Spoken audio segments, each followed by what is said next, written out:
This is Jim Starkweather, the publisher of Kitmaker Network and Armorama.com, and welcome to another episode of Turning the Page. Today we have for you Modeling the Gulf War 1991 by Abrams Squad Magazine. This is a full-color softcover book, not a magazine. It is about 112 pages. Going to be in color, obviously. Let's take a look at the interior section here. It was printed by Quick Wheel in Europe. The website for Abrams Squad, or the magazine, is the plaeditions.com site. So if you're looking for this magazine later and you can't, or this book, excuse me, I'm getting my magazines and books kind of crossed here. If you're looking for the publication later on, you can find it through that website. And the director of this project was Pere Pla Maestro. Hi, Pere. And the assistant editor was Cesar Gonzalez Rubio, or Cesar? Yeah. Design and layout was by Jose Vicente Boras, and a lot of collaborators, as you can see from the little group of names there. It has an introduction here by Pere, and a prologue. And basically the table of contents, as you can see, are editorial prologue, which we just covered, contents, which is this page, introduction, Lab 25, T55, M60A1, AMX30B2, Challenger, MLRS, T72, Abrams M1A1, figure painting section, and a gallery. So as you can see, the book's going to go into detail in terms of using photos and text, and you can see there's some examples of photo here for the Gulf War 1991. Each of these projects are more than likely going to be the tanks outlined earlier, but they do have this introduction section just basically talking about the war, and they do have a bibliography. It says in addition to literature books, many books have been published for modelers, especially those published by Concord Publications. They are a real unlimited font of inspiration. If you are interested in this theme, here is our recommended list. So it's a recommended list of basically books you might want to get in addition to this to complement for this historical time period. And here's the LAV 25 article. This one is by Pere. Pere, I didn't know you were like a really big modeler. Why didn't I know this? I just thought you were like business publisher dude. Anyways, I've probably seen it before, but I just didn't register my brain. All right, so this is a Trumpeter model.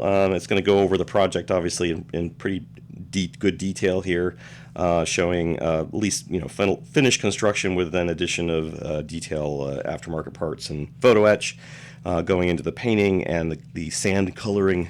So it's more about the weathering aspect of it than the model building itself. But yeah, and then it's going to actually go into the base building section of it with a little bit of some of the foliage, palm tree that was added to this dio. Very nice palm tree, by the way. I really like that. It looks very, very realistic. And then some finished photos. So each of the projects is going to be kind of outlined in a similar way.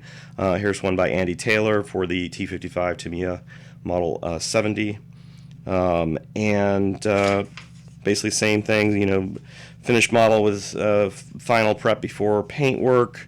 And a lot of little detail stuff here, doing wheels and tracks and for this specific model, then going into the after painting, weathering of the kit, and final production photos. So not a huge section, but they're dealing with a lot of subjects in the book.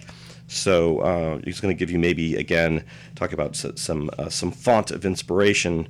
Yes, this would definitely be the book to get maybe an idea of which projects you might want to try to tackle, as well as some obviously detailed bits. I'll just give you an example of one of these sections. It says, once the tracks have been assembled and the stowage was in place, I feel that some additional dusting was required. I used a mix of oils and Ammo's North Africa dust. I tried to keep the dusting restrained, as I had seen the real thing in the pics. I only did a heavy accumulation of dust or dried mud on the underside of the hull, as I saw it in some of the pictures. So again, kind of common sensey things, but still good to know basically kind of the mindset of the modeler as he's building. Here's one by Vlad Adam. I'm sorry, Vlad. I can't read your name. Vlad Adamek. Yes, I still say this, and I'll say it again. That font is really difficult to read, especially when you're trying to read names. any types of like, it's not a cursive font, but it's definitely a kind of a frilly font. So again, same basic thing. So I'm just going to flip through. I'm not going to cover every single project in here, but you can see basically that it, it has a lot of great photos, a lot of great info, a lot of, again, great inspiration potentially. So I think probably a lot of these are maybe projects that have already been in the magazine but kind of accumulated in one place. I may be wrong about that, and if I am, probably maybe you can just like correct me in the comments section or something. But usually, they're getting their submissions for the magazine. It makes sense to kind of put them together in a book like this, especially for people wanting to see it all in one place. So, Modeling the Gulf War, 1991 by Abrams Squad. It looks like it's going to be a good book. Or a good edition. The pricing isn't on here. I'll try to maybe put that in the description. My copy got a little dinged here in the corner, but not a big deal.